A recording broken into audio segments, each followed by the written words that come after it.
그래서 시편 56편의 말씀입니다. 시편 56편 5절에서 우리 마지막 13절까지 말씀입니다.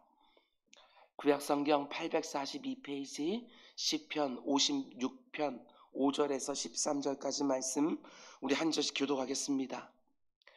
그들이 종일 내 말을 곡해하며 나를 치는 그들의 모든 생각은 사악이라.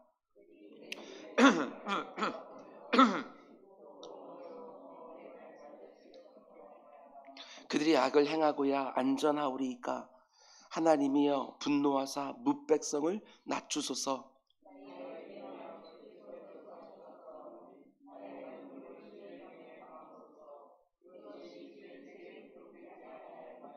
내가 아뢰는 날에 내 원수들이 물러가리니 이것으로 하나님이 내 편이심을 내가 아나이다.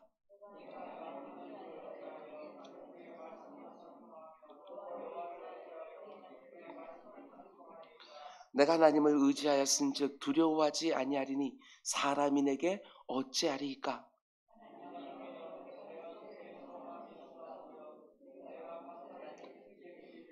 우리 함께 주께서 내 생명을 사망에서 건지셨습니다. 주께서 나로 하나님 앞 생명의 빛에 다니게 하시려고 실족하지 아니하게 하지 아니하셨나이까. 아멘 아멘. 우리 잠시 기도하겠습니다. 사랑해 주님 감사합니다. 우리들에게 때를 따라 돕는 은혜를 주시기 위하여 이렇게 십자가 앞으로 하나님의 보좌 앞으로 날마다 나오게 하시니 주여 진정으로 감사를 드립니다.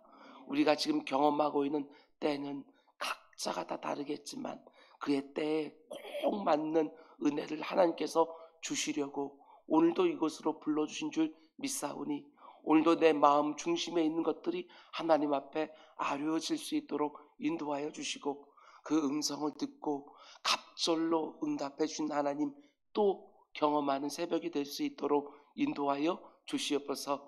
특별 새벽 기도회를 앞두고 있습니다. 우리 모두에게 사모하는 심령 허락하여 주시고 아버지 깨끗한 마음자리 허락하여 주시사 그곳에 하나님께서 원하시는 것들이 가득가득 담기는 집회가 될 수 있도록 인도하여 주시옵소서. 오늘 이 새벽에도 하나님 앞에 드려진 예물이 있습니다.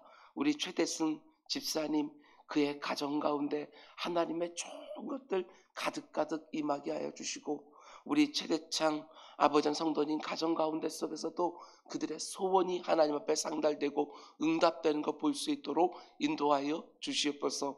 오늘도 주의 말씀을 드리려 합니다. 아버지 하나님 주의 말씀에서 또 놀라운 것을 보는 새벽 될 수 있도록 은혜를 베풀어 주옵소서. 이 모든 말씀 예수님의 이름으로 기도드렸습니다. 아멘 아멘.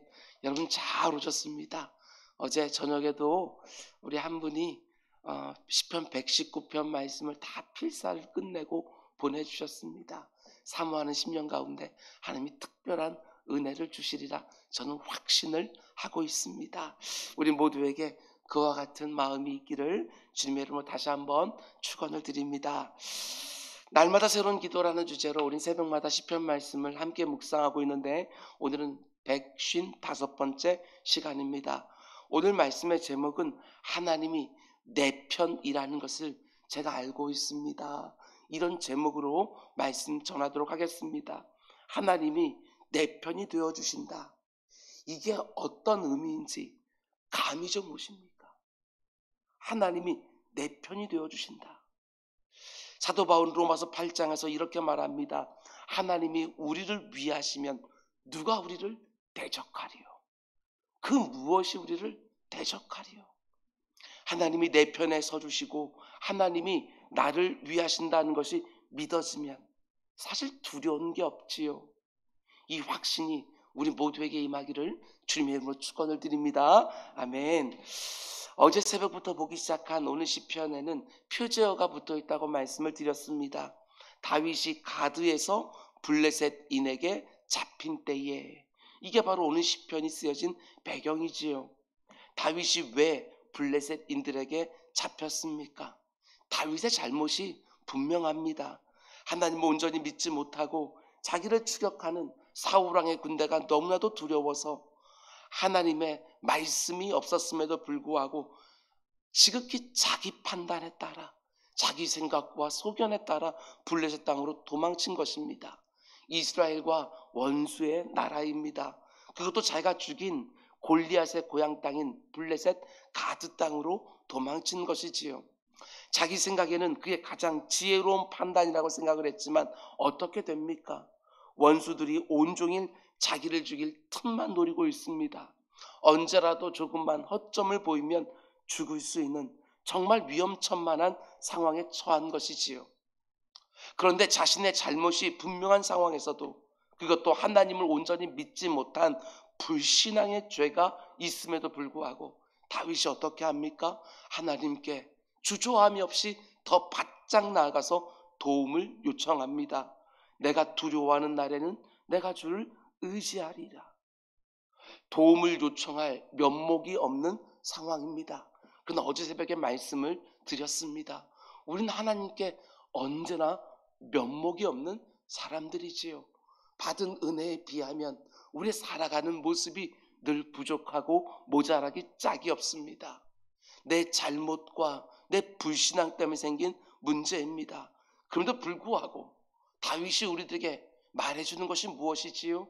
그런 상황에서조차도 하나님 앞에 나아가 도움을 구할 수 있다, 이렇게 말해주는 것이지요. 예, 그렇습니다. 우리가 믿는 하나님은 내가 어떤 상황에 있든지, 심지어 그 문제가 내 잘못 때문에 생겼다 할지라도 자신에게 나와 도움을 구하는 성도들을 결코 외면하지 않으시는 하나님, 그분은 우리가 믿고 있는 것입니다.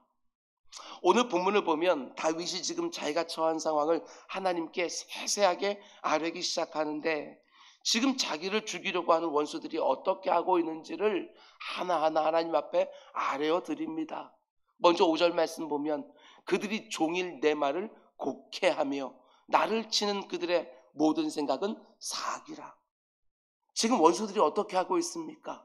내가 무슨 말만 하면 곡해를 합니다. 내가 말만 하면 자기들이 원하는 대로 해석을 해서 자기를 죽이려고 하고 있는 상황이에요. 다윗을 죽이려고 이미 결정한 것이지요. 어떻게든 다윗을 죽여야 되겠다, 이렇게 결정해 놓으니까 다윗이 무슨 말을 하더라도 곡해해서 받아들이는 것입니다. 그리고 끝없이 죽일 기회를 노리고 있는 것이지요. 말 한마디 마음 놓고 할 수 없는 상황, 다윗이 얼마나 힘들었을까. 그리고 6절 말씀 보면 그들이 내 생명을 엿보았던 것과 같이 또 모여 숨어 내 발자취를 지켜보나이다. 내 발걸음 하나하나를 지켜보고 있는 거예요. 내 뒤에 서서 뭐 하나 지켜보다가 그 발걸음이 조금이라도 이상하다 싶으면 죽이려고 하는 것이지요. 말만 마음대로 못하는 것이 아니라 내 마음대로 아무데도 못 가는 상황이지요. 감옥입니다. 감옥. 몸은 자유로운 것처럼 보이지만 실제로는 감옥살이를 하고 있는 것이지요. 거기에다가 나를 죽이려고 하는 원수들이 얼마나 많은지 다윗은 또 이렇게 말합니다. 7절 그들이 악을 행하고야 안전하오리이까 하나님이여 분노하사 뭇백성을 낮추소서. 지금 자기를 죽이려고 하는 원수들을 가리켜 뭇백성이라고 부릅니다. 뭇백성. 한두 사람이 아닙니다. 블레셋의 모든 백성들이 자기를 미워하고 자기를 죽이려고 하는 것입니다. 물론 내 발로 원수의 소굴로 들어갔지만 지금 상황이 너무나도 두렵고 너무나도 고통스러운 것이지요. 말만 하면 곡해해서 죽이려고 하니까 말 한마디 편하게 할 수가 없고, 내 뒤에서 내 발걸음을 주시하고 있으니까 아무데도 마음 놓고 갈 수가 없는 것이지요. 그런데 한두 사람만 그렇게 하는 것이 아니라 뭇백성이 내 말을 감시하고 내 발걸음을 지켜보는 거예요. 정말 기가 막힌 웅덩이 아닙니까? 사망의 음침한 골짜기로, 그것도 내 발로 들어간 것이지요. 악한 사단 마귀가 언제나 이렇게 하고 있다는 사실을 잊지 마시기 바랍니다. 내 말 하나하나를 귀담아 듣습니다. 그리고 내 발걸음 하나하나 지켜보고 있습니다. 그것을 가지고 나를 정죄하려고, 나로 하여금 정죄하여 하나님으로부터 멀어지게 하려고. 그러므로 여러분, 내 입에 파수꾼 세워달라고, 내 발걸음을 주의 말씀의 등과 빛으로 비춰달라고 우리는 늘 기도해야 되는 것이지요. 뿐만 아니라 내 곁에 이런 사람들이 있다고 생각하면 얼마나 끔찍합니까? 나를 둘러싸이고 있는 사람들이 나를 공경에 빠뜨리기 위하여 말만 하면 꼬투리를 잡고 어디로 가든지 하나하나 문제를 삼는 사람들이 있다고 한다면 그것이 얼마나 고통스럽겠습니까? 여러분, 그런데 그런 상황에서 다윗이 어떻게 하는지를 잘 보시기 바랍니다. 참 유명한 구절이지요. 어쩌면 여러분 성경책에도 밑줄이 그어 있을지도 모르겠습니다. 8절 말씀 우리 함께 읽겠습니다. 시작. 나의 유리함을 주께서 괴수하셨사오니 나의 눈물을 주의 병에 담으소서. 이것이 주의 책에 기록되지 아니하였나이까. 아멘. 하나님이 자신이 유리하고 있는 날들을 계수하셨다고, 헤아리셨다고, 기록해 두셨다고 믿는 거예요. 그걸 기도합니다. 나의 눈물을 주의 병에 담아주십시오. 다윗은 이렇게 고백하지요. 하나님이 나의 유리함을 계수해 주셨습니다. 표현 하나하나가 기가 막힙니다. 내가 지금까지 얼마나 이곳에서 저곳으로 도망다니며 유리방황했는지 하나님이 다 헤아리셨다. 하나님이 자신의 기름을 부어 이스라엘의 왕으로 세우신 그 순간부터 얼마나 오랫동안 얼마나 힘들게 이것저것 떠돌면서 도망쳤는지 하나님이 다 알고 계신다. 그 모든 것을 하나님께서 계수하셨다. 이 계수라는 이 단어가 영어선으로 보면 record 이렇게 되어 있습니다. 다 기록해 놓고 기억하고 계신다. 하나님이 그런데 왜 계수하시고 기억하시고 헤아리고 계십니까? 저는 이렇게 묵상했습니다. 다윗이 유리하며 고생했던 모든 날들을 하나님께서 갑절로 갚아주시기 위하여 다 계산해 놓은 것이 아닐까. 그게 아니면 하나님이 왜 다 헤아리고 계시겠어요? 이런 점을 생각해 보시기 바랍니다. 여러분, 우리가 기가 막힌 웅덩이에 빠진 것 같을 때에, 사망의 음침한 골짜기를 지나가고 있는 것 같을 때에 모든 사람들이 내 말 한마디 한마디를 곡해하고 내 발걸음 하나하나를 감시하며 틈을 노릴 때에 우리를 가장 힘들게 하는 것은 사실 사람들이 아닙니다. 내가 잘못했어요. 나의 잘못된 판단과 나의 불신앙 때문에 지금 이 모든 사단이 벌어지는 거예요. 그러면 어떤 생각이 들기가 쉽겠어요? 이거 아니겠습니까? 하나님이 저 사람들을 들어서 나를 벌하려고 하시는구나. 이런 생각이 들기가 쉽지 않겠어요? 내가 잘못했으니까. 그리고 이런 생각이 들기 시작하면 마음도 다 무너져 내리기 시작을 합니다. 그런데 다윗은 그런 상황에서조차도 이렇게 믿음으로 고백하는 것입니다. 하나님이 나의 유리함을 다 계수해 주셨다. 내가 비록 잘못해서 지금 이런 위험천만한 상황에 놓여 있지만 지금까지 내가 얼마나 하나님 앞에서 바르게 살려고 애를 썼는지 하나님이 다 기억하고 계신다. 지금 이 고백을 하는 거예요. 다윗은 정말 그랬습니다. 비록 지금은 나의 허물 때문에 이런 어려움에 처하게 되었지만 사실은 하나님이 자신을 이스라엘의 왕으로 기름 부으셨기 때문에 사울에게 미움받게 된 것 아니겠습니까? 단지 아버지 이새의 8번째 아들로 양치고 살았으면 이런 일이 절대로 안 일어났겠지요. 그리고 너무나 오랫동안 이스라엘 땅 곳곳으로 도망치고 있었습니다. 아무리 피하려고 애를 써도, 아무리 도망치려고 애를 써도 언제 죽을지 모른다는 생각이 드니까 마음도 점점 약해지고 믿음도 점점 약해져서 블레셋 땅으로 도망치는 어리석은 결정을 해버린 것이지요. 그런데 지금 다윗에게 있는 믿음은 무엇입니까? 내가 그런 어리석은 결정을 하게 된 동기, 그리고 그 과정들 전부를 하나님이 다 보고 계셨노라고, 다 기억하고 계신다고 다윗은 믿음을 세우고 있는 거예요. 내가 지금까지 어떻게 살아왔는지 나의 처참한 그 날들 하나하나 하나님이 다 계수하고 계신다.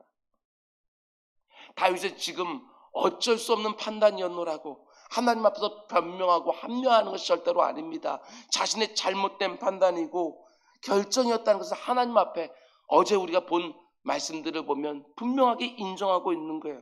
그럼에도 불구하고 다윗에게 있는 믿음이 무엇입니까? 잘 들으시기 바랍니다. 나의 진심을 하나님께서 다 알고 계신다는 믿음, 그거 하나 붙들고 하나님께 도움을 구하고 있는 거예요. 내가 실수 한 번만 탁 하게 되었으면 하나님은 그것 가지고 나를 막 벌하시고, 우리가 믿는 하나님은 그런 분 아니십니다. 하나님은 지금까지 내가 살아왔던 모든 발걸음을 다 계수하고 계시는 분이시지요.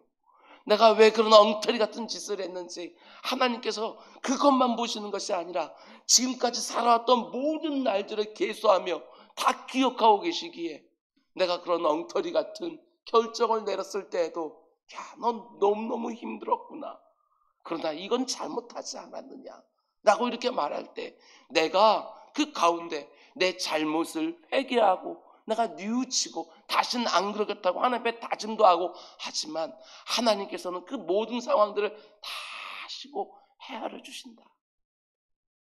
예, 여러분과 저 역시 실수할 수 있습니다. 때로는 불신앙으로 고의적인 잘못을 범할 수 있습니다.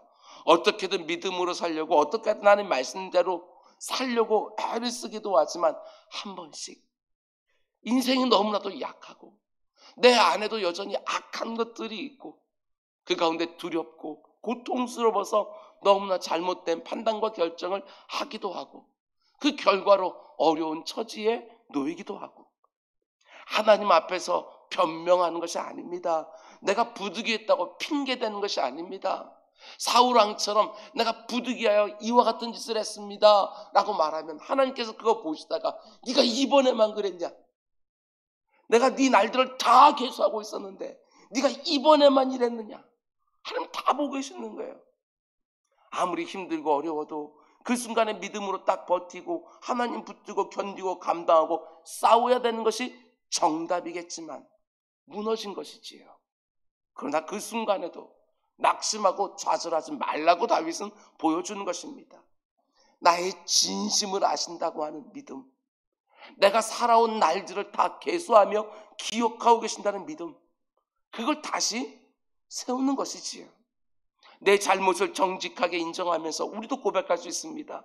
하나님이 내 진심을 아시기에 이런 처참한 상황도 계수하고 헤아리시는 줄 내가 믿습니다 하고 하나님을 다시 힘있게 붙들기 시작하는 것이지요. 여러분 가운데 요즘 내 잘못 때문에, 내 잘못된 선택과 결정 때문에, 아니 나의 불신앙 때문에 어떤 심각한 문제를 마주하고 계시는 분이 계십니까? 그러나 반드시 기억하시기 바랍니다. 내가 그동안 하나님이 원하시는 삶을 살기 위하여 수없이 새벽을 깨워 나와왔던 거 하나님이 다 계수하고 계신다. 어떻게든 주님의 몸된 교회를 섬기기 위하여, 사람들을 섬기기 위하여 수고했던 모든 날들도 하나님이 다 계수하고 계셨다. 이거 절대로 잊으시면 안 됩니다. 비록 내가 잘못하고 내가 실수했지만 지금까지 내가 유리했던 모든 날들을 하나하나 다 계수하셨기에 또다시 은혜를 베풀어 주시는 것이지요. 절대로 낙심하거나 절망하지 마시고, 그때도 오늘 다윗이 보여주는 것처럼 하나님 앞에 나아가 하나님의 은혜를 다시 구하는 우리 모두가 될 수 있기를 주님의 이름으로 축원을 드립니다. 한 점 더 나아가서 다윗은 또 뭐라고 간구합니까? 이 부분도 기가 막히지요. 8절 뒷부분을 보면 나의 눈물을 주의 병에 담으소서, 이렇게 간구합니다. 그 많은 날들을 유리방황하면서 다윗이 얼마나 많이 울었겠습니까? 비록 자기를 따르는 사람들이 있어서 그 앞에서는 울지 못했다 할지라도 그 이면에서 얼마나 많이 울었겠습니까? 우리도 마찬가지지요. 이 세상을 나그네로 살아가면서 사실 얼마나 울 일이 많습니까? 우리가 이 땅을 살아가면서 특별히 믿음으로 살려고 하면 울 일이 천지입니다.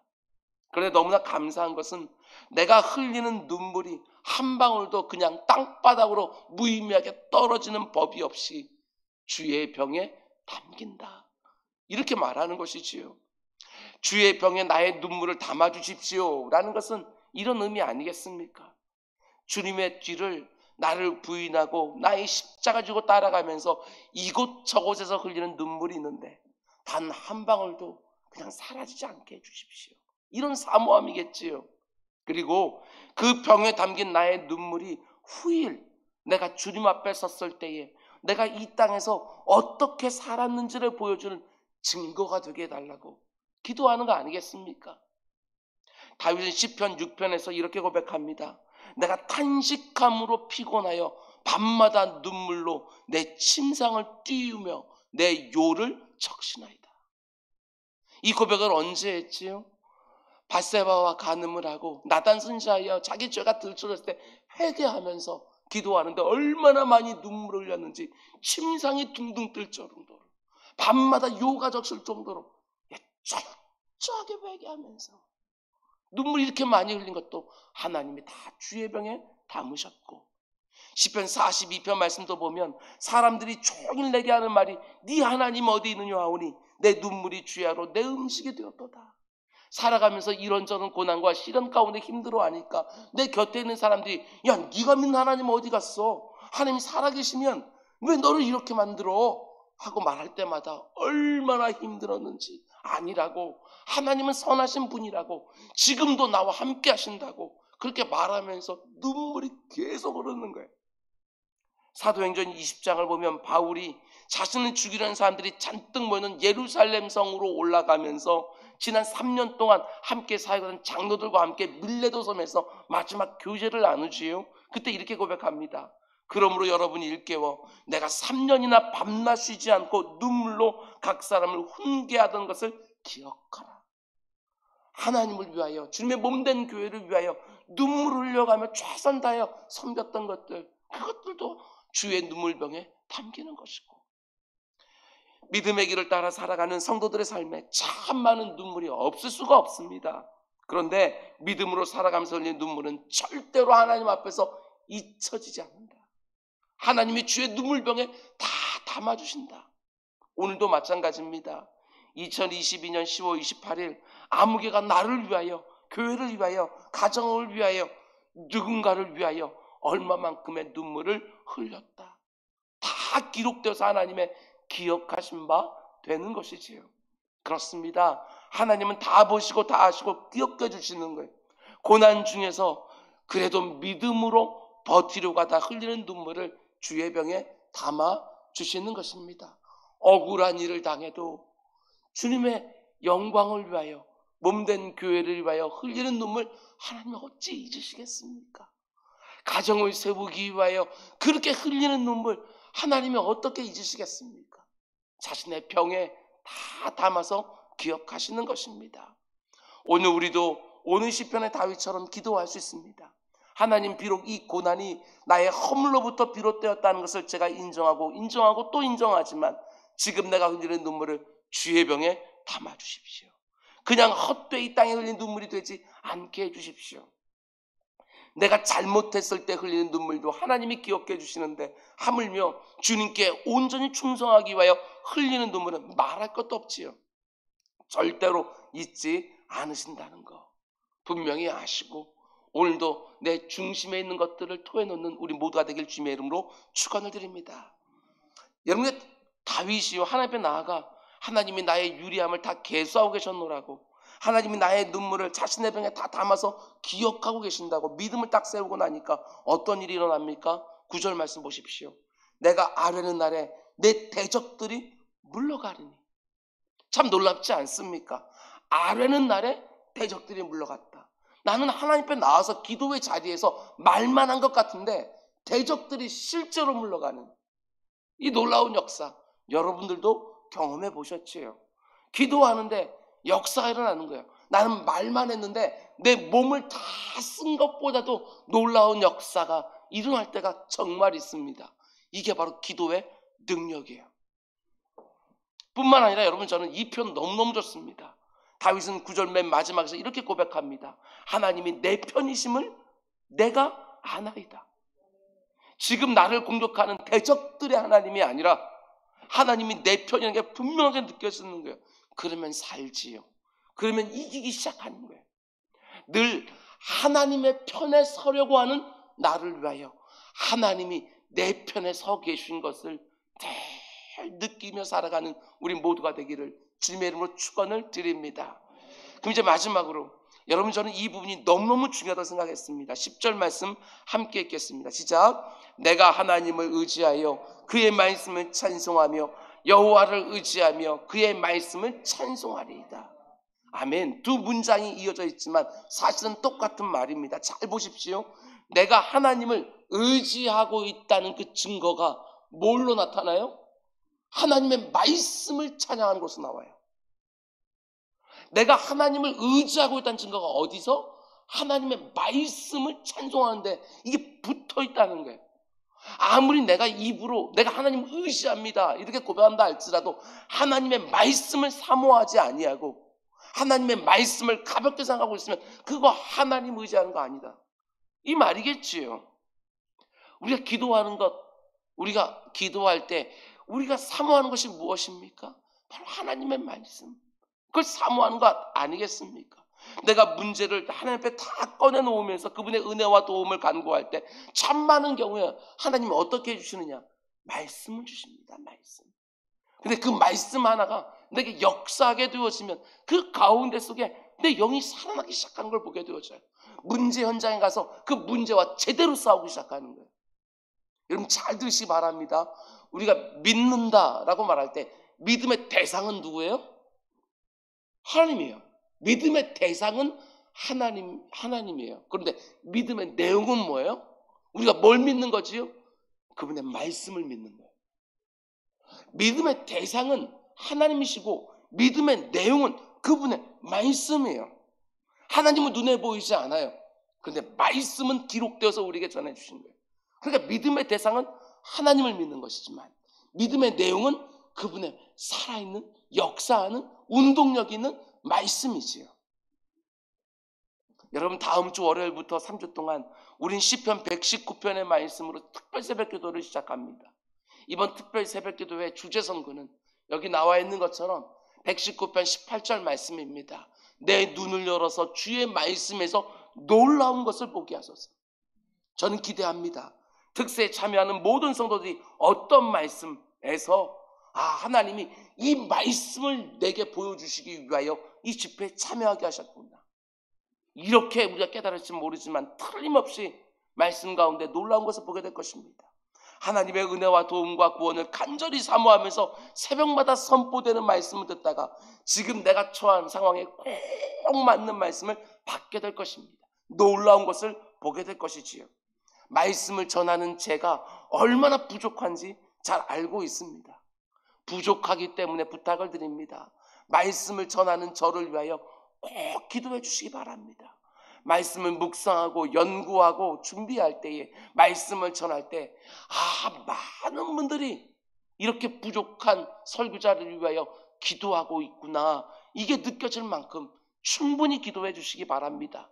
말씀을 전하는 저나 그 말씀을 하나님의 말씀으로 받는 여러분이나 하나님이 그 말씀 중에 놀라운 것을 보여주셔서 그 말씀 하나를 딱 붙들고 지금 내 삶에 있는 모든 문제를 하나하나 이겨내고 내가 가야 하는 길에 등이 되고 빛이 되어지는 그 말씀들을 다 보게 되어지는 역사가 여러분 모두에게 있기를 주님의 이름으로 축원을 드립니다. 우리 기도하겠습니다. 사랑의 주님, 우리는 하나님을 의지하기에 주의 말씀을 사모하며 찬송합니다.